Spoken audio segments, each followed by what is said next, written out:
Screens, the invisible walls between us and reality. Screens have phenomenally become partitions, walls between people, regardless of how physically close they may live.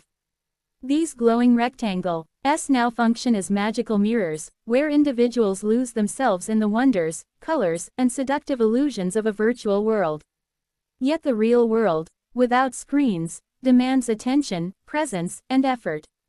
It confronts users with responsibility, duty, and emotional maturity. Reality requires one to contribute, to feel deeply, and to live meaningfully.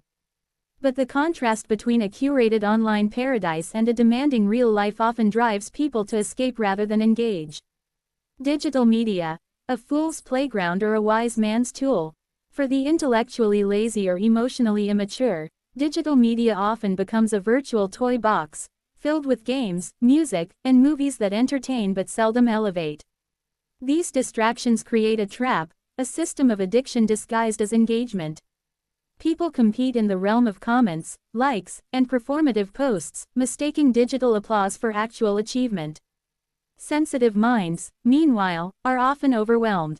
The constant exposure to tragic news, graphic content, or polarizing opinions fosters anxiety, panic, and helplessness. For those with psychological vulnerabilities, the digital world becomes a minefield, not a refuge. What's even more disturbing is how underage children are exposed to inappropriate content, such as pornography, unchecked and unfiltered. The accessibility of such material further distorts perceptions of relationships, intimacy, and morality. But the problem is not the tool, it's the user. Digital media, in itself, is not evil. In the hands of the wise and disciplined, it becomes a tool for empowerment. Job opportunities, online courses, academic resources, and platforms like ChatGPT offer unprecedented access to learning and growth. These are positive distractions, a form of engagement that supports, rather than derails, one's goals. However, the issue lies in a painful reality. A large portion of the population lacks the maturity or intelligence to use these tools responsibly.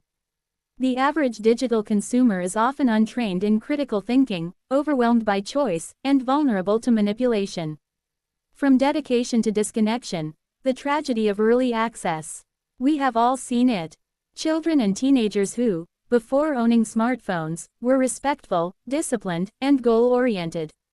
But once given personal access to digital devices, their behavior shifts drastically. These once promising individuals become unrecognizable, distant, distracted, and indifferent. They are not just distracted, they are transformed. Like zombies, they see and hear, but they do not understand. The family that once pinned its hopes on them watches helplessly as they fade into the screen, their futures reduced to pixels.